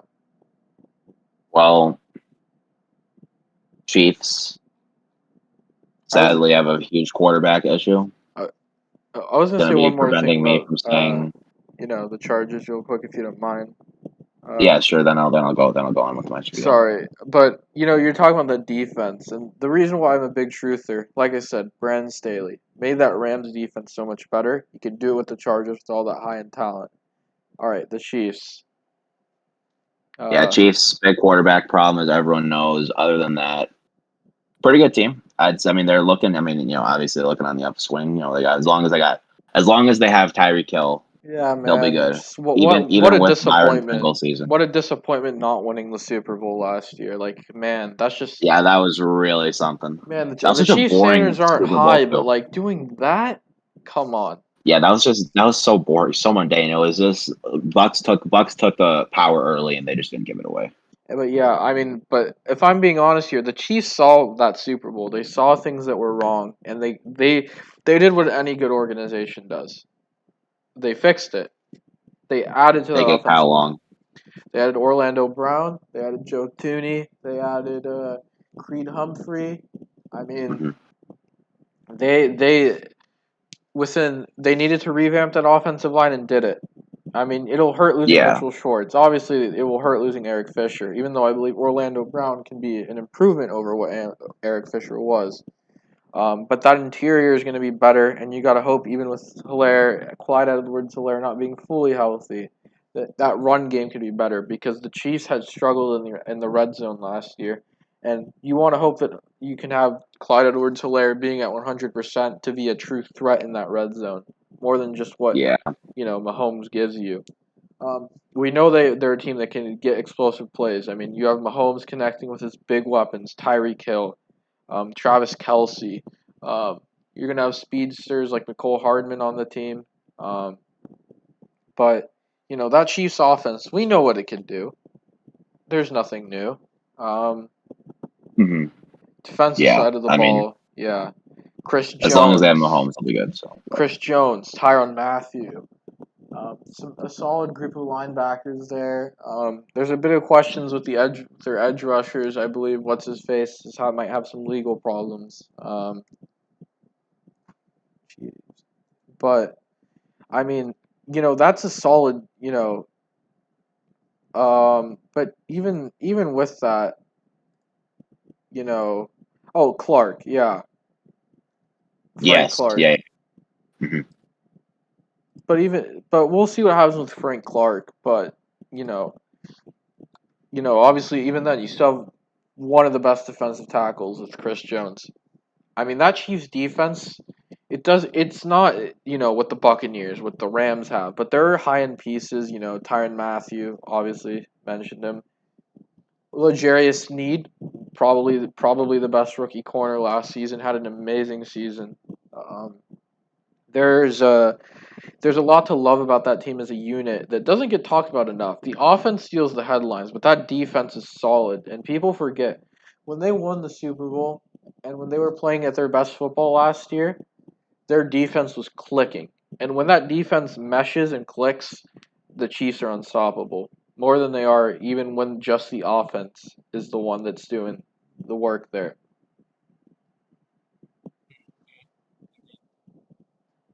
What is it there to say about the Chiefs this year that was different to last year's preview? I mean, yeah, of course. It's just going to be as consistent as it's previously been. They haven't changed much because they don't need to. Yeah, and like I said, the thing they needed to change, they made the change. They made the adjustment. Andy Reid, genius, man. Yeah, absolutely.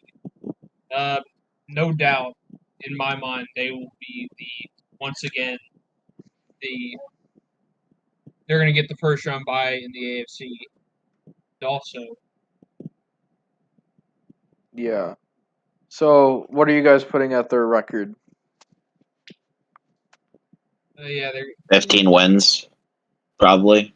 I don't know. Not that it even matters, I guess. Just they're 14, 15, 16. Who knows? This team, I think that we're talking record. The Chiefs matter the absolute least out of anyone we've talked about. Yeah, I agree. 14, 15, 16 wins. No matter how many it takes, they're getting that one seed. Yeah, exactly. I definitely think they're going to be the team that is the best record in the AFC, no matter what the record is. They could win 14 games, and then they would probably still have the best record in the AFC. Yeah. No doubt about it. But one more division. One more. The North. It's a very interesting one. Very interesting. See how the North shapes up this year. I guess I'll start with the team that we won't have much expectation for, but you got to hope for progress from the Bengals. They were the only one in that division to not make the postseason last year. The expectation is probably more of the same, but you got to be happy to see Joe Burrow back there on the field.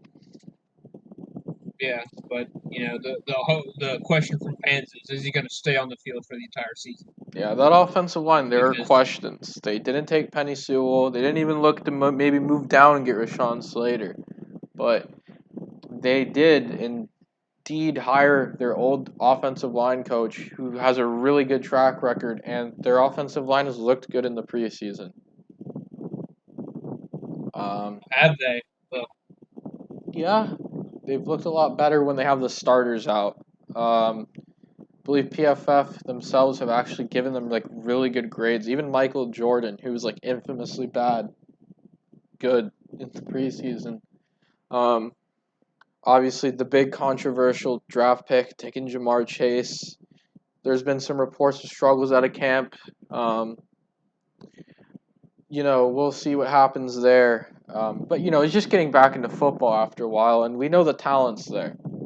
And the exactly. I'm not too concerned. And even even if you don't have a play for Chase, there's a play for Boyd and there's a play for Higgins, who I think are both excellent wideouts. Yeah. So I mean, the Bengals are what they are, I suppose. I mean, I don't know they're a team on the upswing. It feels like they're suffering some bumps in the road. Given given Burrow's injury, Yeah. obviously, and they're getting better. It's just a slow process overall. And this is going to But be a yeah, no, I like prove-it their year. offense. This is going to be a I, prove-it I, year I for like their Zach offense Taylor. more than before. I suppose. Yeah. Yeah, it will be. Yes, for sure. For sure. Yeah. The only thing I really don't like about the Bengals is maybe the defensive front seven. I think that could use a lot of work. Obviously, they have Jesse Bates, who I fancy as the best safety in the league, who I like a lot. Yeah, he's really good. Obviously, they drafted, as a guard, Jackson Carman. We'll see how that pans out. Signed Riley Reef. You got to hope Jonah Williams himself can stay healthy. But if, things go right for the Bengals, you're going to hope for some positive progress, especially in the offensive side of the ball. Defensively, they lost Lawson, but got Hendrickson, drafted Joseph Osai. So there's going to be a lot to see. We'll see how the pieces mesh, how they fit in. But I guess we can just do some record predictions. What are you guys thinking with the Bengals? Still bottom of the AFC North. Yeah, I'm thinking 4 or 5 wins. Yeah. That's when is Burrow projected to return, if I may ask? Because I'm not He still is entirely sure. a go. He is a clear go for week 1. That was never a doubt. Okay. Gotcha. Yeah, I didn't know if he was gonna miss a few weeks or anything. I believe I'm I don't pretty know. I sure like any him more than last year. usually if it's a torn ACL that happens before the postseason, there's never any doubt about a week 1 return. Yeah. Maybe 5-6 wins, I'd say, for Bengals. Yeah, I could see them approach the 6 range. It's just, I mean, adding Chase and a healthy Burrow for the full season could do a lot, and I'm not gonna factor that out. So. Yeah, of course. Wins for me. I'm gonna be on the lower side. I'm not really convinced. Yeah. Just because they still haven't fixed their. You did say they are bringing back a old offensive line coach that's very high, but other than that, they still haven't really fixed the big issue. I think they're still going to be suffering off that. Yeah, that's entirely fair. One training camp isn't going to fix everything. He's going to have to see how they do in the game, improve them from there, and we'll see what happens. I guess we'll move up now. The Steelers. I mean, they're a team that's interesting because there can be a massive regression coming out of Pittsburgh, but there could also still be a playoff team in there. They too have offensive line questions, and there are some things to like Kevin Dotson, but there are still some questions to be had. I guess they drafted Najee Harris as a running back in the first round, Pat Freiermuth in the second, tight end.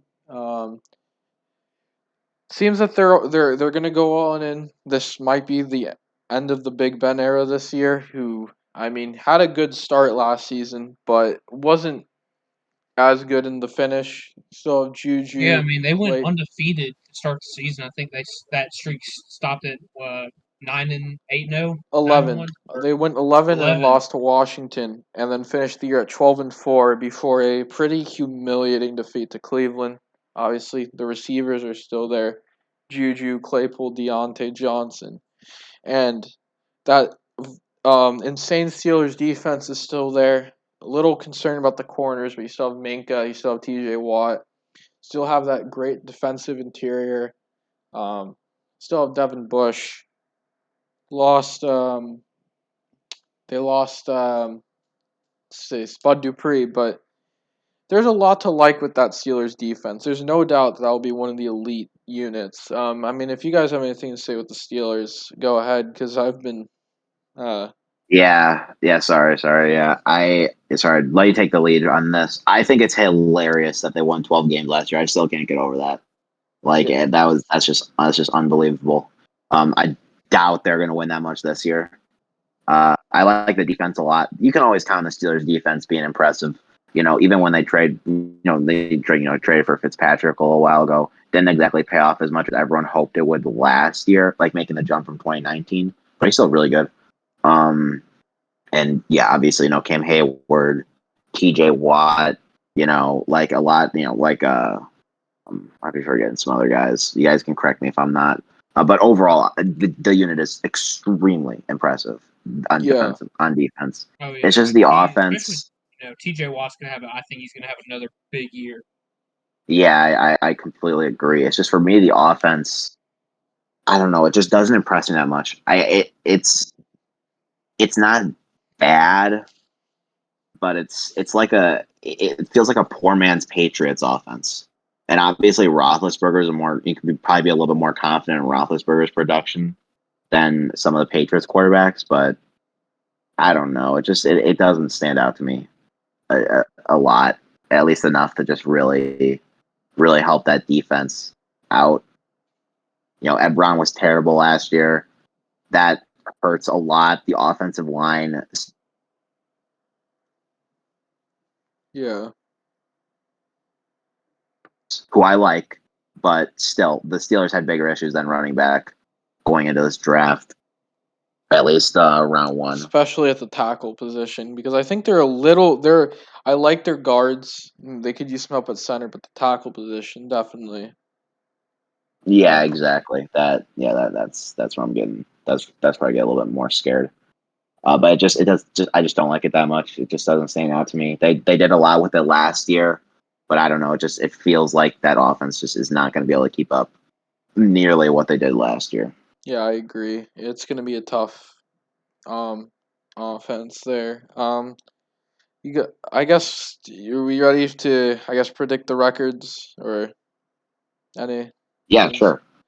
Oh, I guess I'll say something about T.J. Watt quickly. Yeah, I agree. I think he'll have some defensive player of the year consideration, not winning consideration again, but yeah. Yeah. So for records, where you guys put in the net? Confidently, 9-10 wins. I'm just so unsure with personally. I think they can win 7. I think they can win 8. I think they can win 9. I think they can win 10. It's somewhere there. I just don't know where it's gonna fall. 7 is where they can fall flat. I may like the offense more than I should, but then again, this is the Steelers we're talking about. It's a competitive division, undoubtedly, but ultimately, I don't know. I'd say I'm more confident with 9. I just gotta trust the seniority a little bit more. So it may be a pick that's not gonna pan out, but I'm just gonna hang on to a little bit what they did last year and see if they can ride something out of it that give them a winning record. Maybe. I think like I said, 7's their floor, 10's their upside. I don't think they're gonna get away with sweeping Baltimore. They're not gonna be playing the god awful NFC East. So yeah, things will be different. Yeah, where are you going with that, Link? You did put it. I mean, this could be Ben's swan song, and I think he's going to give all the effort that he can to have a good final season with Pittsburgh, and that's why they're winning 8 games. Because I don't think it's going to be enough to win 9 or 10, honestly. Yeah. I mean, the offense, I don't think is there. This is a hot take, but I feel like 7 and 8 is more likely than 9 or 10. But I won't doubt 9 or 10. But yeah, just moving on. We talked about that embarrassing playoff loss, and let's go to the other side of that. Cleveland. I mean, I want to let one of you guys take the directive here. So, Steven, if you got anything with the Browns. Yes, I'll go. I'll go ahead, Salt. Yeah, Cleveland is really good. This is nice to finally be out of the eon of the Browns' failure. It is nice to watch this team succeed. and it looks like they're gonna do it. I mean, they're still dealing with a little bit of inconsistency here and there. Odell tanking a little bit 2019, 2020 hurts, but again, they have Baker, the running back core is great. They have Landry still. I mean, they guys are taking over. They're taking their roles, and tight end too. They've Hooper, right? I think. Yeah, I they have believe Austin so. Hooper and David Njoku. Yeah. Yes, I forgot. Yeah, Njoku too, who was kind of merged on the scene last year. Their O line is pretty solid, I'd say. I don't know. We were talking about some I thought bad it was ones in pretty the confident. division, Yeah. but this is a special one. Yeah, A this one's good one. pretty damn good. So the offense is all there. It's great to see how well they built it from from where it was, but Yeah, and Teller yeah, it's just breaking out, getting Conklin and Willis, really good moves. there's not a lot of projection remaining, but again, when you have an offense this good, that's not what you really need. And they're still hoping for an Odell resurgence. Oh And yeah, he's not that old. you He's just only need like he's only Odell and 20, only Baker. 28. So Odell and yeah, Baker to get exactly. that chemistry down. That's good. It's gonna be nice. I mean, the Exactly. Browns offense, so many perfect pieces. It's all about Baker executing, and I think he can. Yep. I totally agree. So I mean, the offense is fantastic. Link, you want to take over the defense or anything to add with the offense? And I think the offense, I mean, like I said, I think the O line's very good. That's going to be Yeah. a big help but the defensive side is equally as impressive. I mean, Myles Garrett's back. Javion Clowney's going to be in the scene for Cleveland this year, which means that's a good veteran edge to have right there. At that corner, you have like Denzel Ward and Newsome, safety. You got John Johnson.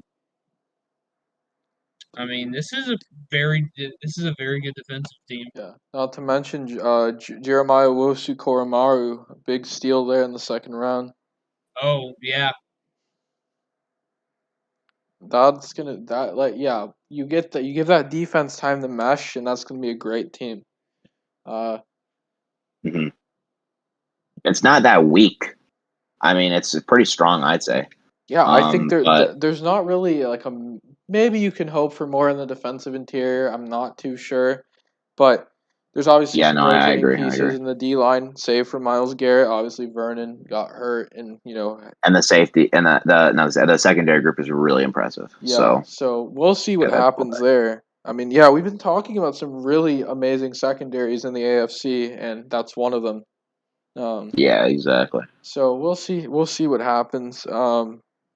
I guess I just think that they have a very complete team. You got to applaud what Barry has done in Cleveland. Mm-hmm. Yeah, for sure, undoubtedly. Should we move on to record now or anything Yeah, else? Anyone sure. have anything else We'll to go on to record. add? Last year 11-5. I don't think they got a lot better. They sure as hell did not get worse. So, you're not going to get significantly more wins. You don't need significantly more wins when you had an 11-5 record. Confidently, 11 to 13 wins, anywhere in that range. I think it's going to be from 11-5 to 12-5. They'll win that extra game. Yeah. Okay, yeah, it's What are you thinking, Link? I'll give them. I think they're going to be a 12-win team, and they're going to be sharing the division crown. Again, it kind of just the other team that we're about to talk about, but yes, spoiler alert. But good again, I think for me, it just depends on Odell. Like if he can push through and be anywhere near what he was in New York, and he already kind of was last year before he got Oh cut yeah, out. that game against Dallas was like nightmare fuel. Yeah, exactly. So he can do that. You're looking at a better projection, but 11-12 is probably the safe range, and I think I think that's the consensus based on what I'm hearing here. All right, yeah. I guess we can kind of move on to that final team. Cleveland's the one I think flaunting that complete roster, but Baltimore has a really good roster and flaunts I think the best quarterback in that division, Lamar Jackson. And Lamar Lamar. That's so stupid. All right, continue on. I'm Running sorry. back joke aside, man. I mean, you know what, Link? Let's let you talk about this Ravens offense since you're familiar with those run first offenses. Man, I mean, yeah. I mean, I am with the Ravens offense. I mean, Lamar Jackson once again taking the helm with probably going to be putting up another good season with this Baltimore team. I don't think there's any doubt about that. Yeah. Watkins, Bateman, wide receiver, like some of the highlights on wide receiver. Hollywood Brown, yeah. Hollywood Brown. J.K. Dobbins is going to be in Edwards at running back. Dobbins got hurt today, sadly, though. What? He did? Yeah, he might be out for the season. Ooh. It's not good. We'll get an official report soon. Hopefully he can come back, but yeah, that's not looking good.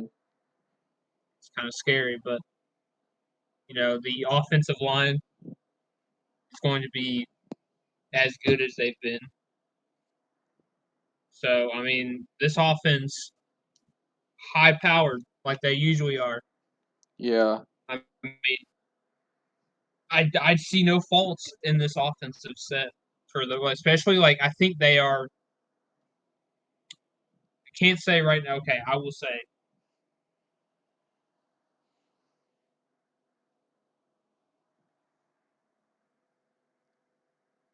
Yeah. They're going to be very two evenly matched teams, but. Yeah, I completely agree. Yeah. Like, you're mentioning that offense, and I was thinking, like, I wouldn't say there's no faults. I mean, maybe the offensive line has some areas that could be better, but it's good. And then, obviously, you want to see those receivers prove themselves. And then you have Mark Andrews at tight end, who's really good. But Lamar Jackson keeps it running, and it keeps it running well. And you definitely want to see Greg Roman make some adjustments to make this offense better for the playoffs. Because you've seen their playoff failures. People pin it on Lamar, but it's been on Greg Roman. He needs to improve those play calls because teams who make the playoffs are good. Their defenses, they're well coached to get there, and those good coaches know how to snuff out some of those problems. So you hope to see Greg Roman do better in the play calling department. Mm-hmm. Yeah, no, I do agree. For me, I don't know. I'm just the receiver group really concerns me. Yeah. I don't know. I might just be overly panicking. But and Lamar, he can he can spin anything into gold. Yeah. But at the same time, the weapons there are just underwhelming compared to years past, where their offenses just looked so complete that they almost look like they'd be able to compete with the Chiefs. Yeah. And it's just here. It's just I don't know. It's a step down from that. It's a bit more disappointing. But again, it's not bad. It's just an area that I'd panic over more than the And you hope Rashad Bateman can help fix that. Yeah, exactly. Speaking of, the other side of the ball for the Ravens, they drafted Jason Owe, a good project guy. He has great physical traits. You want to see it translate into production, obviously in Baltimore. Patrick Queen's still there, of course. And then of course the main selling point of the Baltimore defense, that corner duo, with Marlon Humphrey and Marcus Peters. That's a really good duo they have there. Yeah, absolutely. Patrick Queen last year.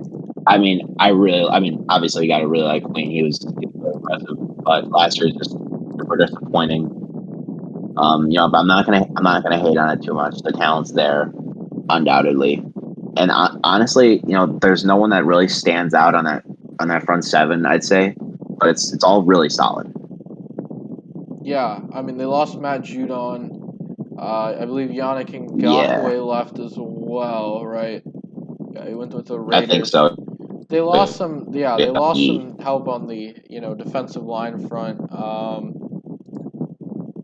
But you gotta hope that those replacements can do well. I mean, the depth they have is good.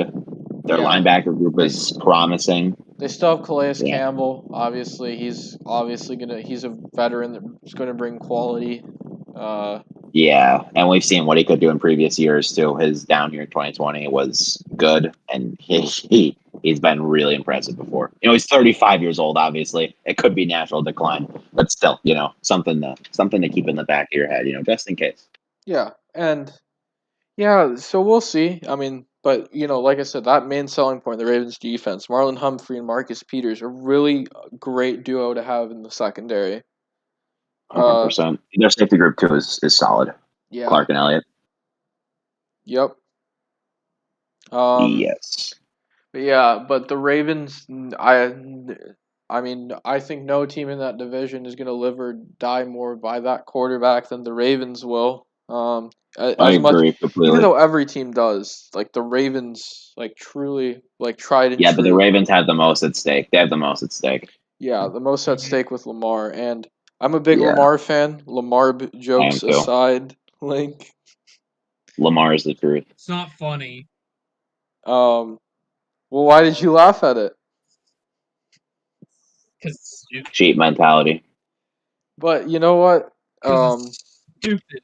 I'm gonna predict. I'm gonna go with my prediction here. Baltimore will also win 12 games, just like Cleveland. Yeah, that's where I have them at. So I mean, these teams. It's gonna be fun watching those games. I don't know what weeks they play, but those are definitely the ones I'm gonna try to. Oh yeah, I mean last season. I will say not illegally stream because we don't do that. We do. Last season that game between the two where Lamar came up clutch after having to take a shit, man. I mean, that was a fun game. I'm gonna be completely honest. I think the Ravens may finish lower than the Browns this year, or at least that's where I'd safely project them at. I'd say not far from 12. I'd just go with 11 again. Yeah, fair enough. I could be proven wrong. Lamar's still really solid, but I don't know. It's just there's a lot of moving pieces, and I don't know. It's difficult for me to sway one way or the other, but overall, 11 wins. I'm pretty confident. That's where I'm pretty confident. That's fair. You said 12, right, Link? Or maybe that was just... Yeah, I said 12. I think both Cleveland and Baltimore will win 12 games this year, but I don't know who's going to be the tiebreaker or whatever. But those teams are still going to be good. But that's it. That's the entire AFC. So I guess just to finish this off, give me your 7 AFC seeds. I can lead off if you want me to.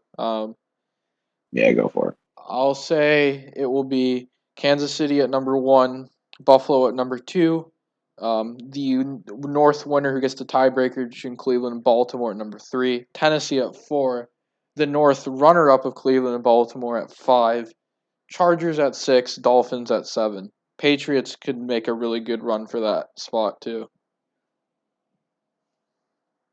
Solid. I suppose I should go next then. Yeah. Yeah, sure. I'll just go next. I'll go for it. Yeah.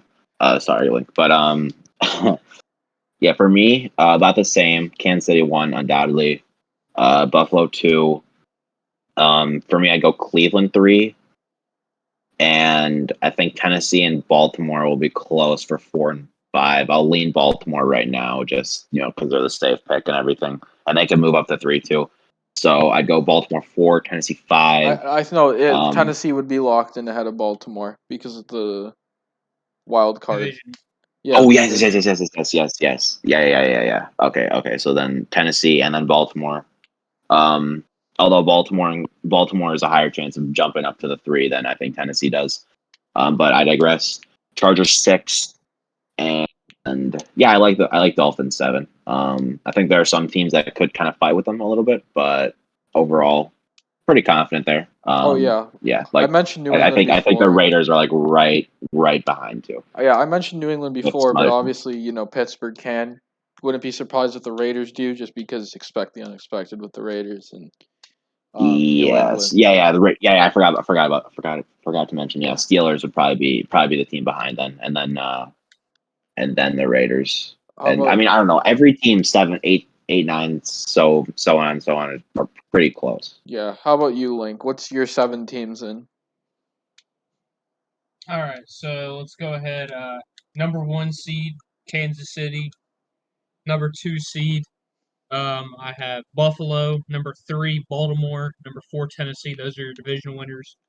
The 3 wild card teams will be Cleveland. It'll be Los Angeles Chargers, and it'll be Indianapolis. All right. So yeah, Solid, shaking it up. I like it. Yeah. So Indianapolis, nice pick in 7. That will be our NFL preview. Next week we'll do the NFC, and we'll also talk about Week 1 a bit. But I guess we're gonna have to speed through, baseball, which I think honestly, we could probably wrap it here on it because I don't know. We can It's moving. do a quick update on baseball. Nothing much. All right, sure. Just to go really fast. So Yes. there's the wild card races going crazy. The only division race that really feels like a race at this point is the NL West. The race still could be challenged for the East, but at the same time, it doesn't feel so. Yeah, no, I still think the Rays are noticeably better than the Yankees. Braves, as Link would be very happy to have seized the NL East. Yeah. But yes, I don't think Phillies are good enough. Yeah, but I think the big storyline of the wild card races, there's 2 of them. The Yankees have absolutely gone on fire, and they're really good now. On the opposite end of that, and we'd love to have more time to talk about it, but we don't. The Padres have absolutely collapsed, and the Reds have passed them up. The Padres, big team preseason expectations, and now there's some serious doubts that they're even going to make the postseason. Yeah, it's pretty wild considering how much they invest into that team. Yeah, I think I talked about it before, but maybe after this season, AJ Preller's time is going to be up. We'll see. It's possible, but I'm not sure. Hard to say. Yeah, and then playoff races, everything aside. MLB Pipeline dropped their new top. Everyone's dropping their midseason top 100s. This is about the time to do so. Baseball America, Baseball America, Fangraphs, and now Pipeline. They're pretty in tune with each other. I'd say there's nothing too surprising about what is going on, or about what's going on. Obviously, there's some surprises and everything, but about what we'd expected. I'd say, it's hard to go into any specific analysis. I guess you could. I'd say we have a new number 1, obviously. Wander Franco. Yes, we do have a new number 1. It is. There's some debate over Adley it. Is. There is. I'd still go with Adley. I think he's a confident pick, but Julio Rodriguez is extremely impressive. Julio Rodriguez is my pick, and he's the guy with a crap ton of upside. Not to say Adley isn't, it's but yeah. Yes. Both of them. They're nearly interchangeable. Really, that's what it boils down to. So you got with that going on. They're both outstanding. Yeah. But yeah, I'd say the biggest sad thing, Mackenzie Gore has dropped a lot. Season's just not been kind to him when he has been healthy. It's just nothing's been too fantastic for the guy. So you feel obviously feel for that. Hopefully, it can translate later on. But other than that, everything's pretty cemented. Everything's pretty standard. I would say nothing. I'd say for the biggest jumps, if we're gonna analyze it like that, Anthony Volpe for the Yankees. I don't even think he was ranked before the season. He's in the top 15 now. He's had an outstanding campaign at single A advanced. I think he's moved on to double A. I don't know. He's killed it everywhere he's gone. Everything you could want him to be good at, he's been good at. He's above Jason Dominguez now. Believe it or not, it's Dominguez insane. has struggled in A ball, I believe, A plus. Yeah. Yeah. Single advanced. Single advanced. Believe so as well. Reds also rebuilding that farm system. Definitely in that upper echelon now. Yeah, Hunter Green is very good. I've seen him play against Iowa Cubs some this year. He's sits 99. He sits triple digits sometimes. He commands the ball well. He's got deadly breaking action. He's a really good pitcher. Speaking of I think it rebuild just boils down to farms, health. the Nationals, I mean, you got Josiah Gray, Kybert Ruiz, Yes. Cade Cavalli. Those are guys to really like. Yeah. No doubt. I guess. Obviously, Yeah. Brady House too. And of course, Brady Cade House. How could Cavalli. you Some forget? people are really high on Cade. I understand it. His stuff is really good. I saw him pitch at the Futures game. He was just nasty.